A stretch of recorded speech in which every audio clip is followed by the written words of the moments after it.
नमस्ते मित्रों, आपने पिछला वीडियो देखा नीति निर्देशक तत्व का और आप लोग चैनल को काफी सपोर्ट भी कर रहे हैं। बहुत अच्छा लग रहा है, बड़ी खुशी हो रही है। इसके लिए आप सभी को बहुत बहुत धन्यवाद। आज हम लोग नीति निर्देशक तत्व का वह हिस्सा पढ़ेंगे जो पिछली क्लास में नहीं पढ़े थे। पिछली क्लास में हमने 43 यानी कि 43 अनुच्छेद तक हम लोग देखे थे कि क्या क्या चीजें नीति निर्देशक तत्व में हैं और कहां से क्या चीजें परीक्षाओं में पूछी जा सकती हैं। आज हम उसी के आगे देखते हैं कि क्या चीजें हैं। तो पहले तो यही देख लेते हैं, नीति निर्देशक तत्व 36 से 51 में है, डीपीएसपी कहा जाता है। इसका उल्लेख संविधान के भाग 4 में है।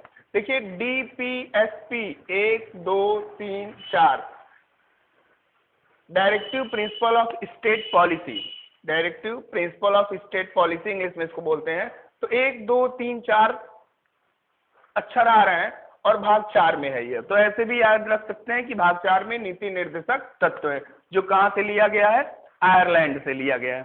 ये बातें तो हो चुकी थी। अनुच्छेद 44 समान सिविल संहिता की बात करता है। नागरिकों के लिए एक समान सिविल संहिता की बात करता है। सीधे तौर पे कहें तो हम ये कह सकते हैं कि अनुच्छेद 44 समानता की बात करता है न्याय व्यवस्था में। देखते हैं तो अनुच्छेद 14 में भी कहा गया है विधि के समक्ष समानता, विधि के समक्ष सभी लोग क्या होंगे, समान होंगे। लेकिन फिर इसकी जरूरत कहां से आ पड़ी, तो हम देखते हैं कि समान सिविल संहिता जो है वह यह करता है कि भारत के प्रत्येक नागरिक जो हैं उनके लिए कानून समान होगा। तो क्या भारत में सभी लोगों के लिए कानून समान नहीं है? बिल्कुल है। लगभग 98% मामलों में कानून समान है सभी के लिए, अपराध के लिए, हत्या के लिए, फिरौती के लिए या किसी तरह का जो ये आपराधिक कृत्य होता है, उन सबके लिए, सभी नागरिकों के लिए एक समान कानून है। लेकिन जो व्यक्तिगत कानून होता है या जिसे हम कह सकते हैं कि धार्मिक कानून होता है, वो अलग अलग है। जैसे गोद लेने की प्रथा, विवाह की प्रथा, विवाह विच्छेदन जिसे हम तलाक कहते हैं, पैतृक संपत्ति पाने का अधिकार यानी कि उत्तराधिकार का अधिकार, यह कुछ लोगों के लिए अलग है। जैसे हिंदू लॉ बोर्ड है, मुस्लिम लॉ बोर्ड है, उनके व्यक्तिगत कानून के अनुसार उसको निपटारा किया जाता है।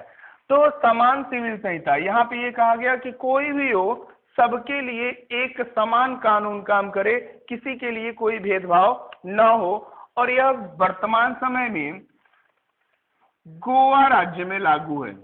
याद रखिएगा, समान सिविल संहिता गोवा में लागू है। यह संविधान सभा, जब संविधान का निर्माण हो रहा था तो उस समय इस बात की व्याख्या की गई थी कि सबके लिए एक समान कानून होगा। लेकिन कुछ अल्पसंख्यक वर्ग के लोग जो कि संविधान सभा में उपस्थित थे, उन्होंने कहा कि जब तक भारत में शिक्षा और सामाजिक स्तर समान नहीं हो जाता है, तब तक यह कानून को न लाया जाए और एक समान सिविल संहिता की व्यवस्था की जाए राज्य के कर्तव्य के रूप में। और आप देखे होंगे कि वर्तमान सरकार बार बार इस मुद्दे को लेके आती है कि हम भारत में समान सिविल संहिता ले आएंगे, समान सिविल कोड ले आएंगे, जो कि गोवा में लागू है। किस अनुच्छेद में है? 44 में। बहुत आसानी से याद कर सकते हैं। 4 दोनों बराबर है, यानी कि समानता की बात करता है। ठीक है, 4 यानी कि 4 बराबर है, समानता की बात करता है, समान सिविल संहिता की। अगला देखते हैं अनुच्छेद 45 शिशुत्व देखरेख 6 वर्ष की आयु तक निःशुल्क और अनिवार्य शिक्षा की व्यवस्था राज्य की जिम्मेदारी बताई गई है। दरअसल 45 में अनुच्छेद 45 में पहले यह लिखा था कि 14 वर्ष तक के बालकों के लिए अनिवार्य शिक्षा और उनकी देखरेख की व्यवस्था राज्य की जिम्मेदारी होगी। लेकिन 86वें संविधान संशोधन 2002 द्वारा, आपको याद होगा अनुच्छेद 21 में आप पढ़े हैं, 86वें संविधान संशोधन 2002 के द्वारा शिक्षा के अधिकार को मौलिक अधिकार बना दिया गया। 14 वर्ष तक के बालकों के लिए, 6 से 14 वर्ष तक के बालकों के लिए शिक्षा का अधिकार मौलिक अधिकार हो गया, यानी अब उसे वो लेके रहेंगे। तो अब यहाँ पे इसको चेंज कर दिया गया और कहा गया कि 6 वर्ष की आयु तक निःशुल्क एवं अनिवार्य शिक्षा की व्यवस्था करेंगे। यानी हम कह सकते हैं शिशु का जन्म होते ही, शिशुत्व होते ही उसकी शिक्षा व्यवस्था और उसकी देखरेख की व्यवस्था राज्य की कर्तव्य बताए गए हैं, राज्य की जिम्मेदारी बताई गई है नीति निर्देशक तत्व में 86वें संविधान संशोधन द्वारा। थोड़ा सा ध्यान रखिए कि यह व्यवस्था मौलिक कर्तव्य में भी की गई। एक जो मौलिक कर्तव्य बढ़ाया गया वो यही 86वें संविधान संशोधन द्वारा बढ़ाया गया, जो हम अगली क्लास में पढ़ेंगे, कि अभिभावक गण का यह जिम्मेदारी है, यह कर्तव्य है कि वह अपने पाल्य को अर्थात अपने बच्चे को शिक्षा दें। अनुच्छेद 46, अनुच्छेद 46 SC, ST अन्य दुर्बल वर्गों के लिए शिक्षा और वित्त संबंधी संरक्षण। अनुसूचित जाति, अनुसूचित जनजाति और अन्य जो पिछड़ा वर्ग है उनकी शिक्षा और वित्त संबंधी, धन संबंधी, अर्थ संबंधी संरक्षण प्रदान किया जाएगा। अनुच्छेद 46 में ऐसा राज्य का कर्तव्य बताया गया है। ठीक है, SC, ST और दुर्बल वर्ग जो कि कमजोर वर्ग है उनकी शिक्षा और उनके वित्त संबंधी संरक्षण प्रदान किया जाएगा। अनुच्छेद 47 को देखते हैं हम। पोषाहार स्तर और जीवन स्तर, पोषाहार स्तर, जीवन स्तर, लोक स्वास्थ्य सुधार करने की जिम्मेदारी 47 में दी गई है। अब हम इनको एक साथ देखते हैं। SC, ST और दुर्बल वर्ग जो कि कमजोर है उनकी शिक्षा और उनकी वित्त की जिम्मेदारी किसकी होगी? राज्य की होगी। नीचे देखते हैं, अगर इनका पोषाहार भोजन की व्यवस्था उचित नहीं है, उचित भोजन उपलब्ध नहीं होता है तो पोषाहार स्तर, जीवन स्तर, उनके जीवन जो जीवन व्यतीत करते हैं उसमें कितनी गुणवत्ता है उसको, और उनके स्वास्थ्य की व्यवस्था अनुच्छेद 47 में की गई है। यहाँ यह भी कहा गया है कि वे औषधीय पौधे जो मादक पदार्थों के रूप में प्रयोग होते हैं उस पर भी राज्य प्रतिबंध लगाएगा, रोक लगाएगा। तो यहाँ पे एक बहुत महत्वपूर्ण चीज आती है, शराबबंदी। शराबबंदी अनुच्छेद 47 के तहत सरकार की जिम्मेदारी है कि वह शराब की बिक्री पर रोक लगाए, जो कि वह लगाती नहीं क्योंकि उन्हें बहुत आय होता है इससे। तो यह पेपर में कई बार पूछा गया कि शराबबंदी नीति निर्देशक तत्व के किस अनुच्छेद में है या कहां से वर्णित है?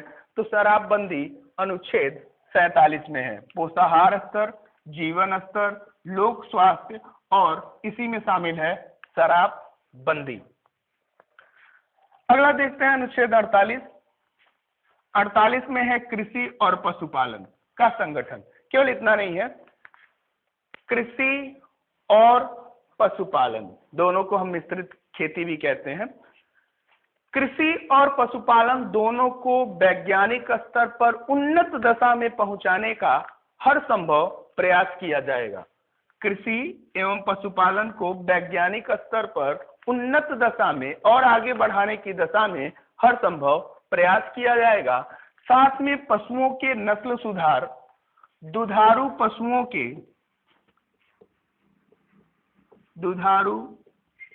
के वध पर प्रतिषेध, यानी कि उनकी हत्या नहीं की जाएगी, गौ हत्या यहीं पे रोक लग जाता है।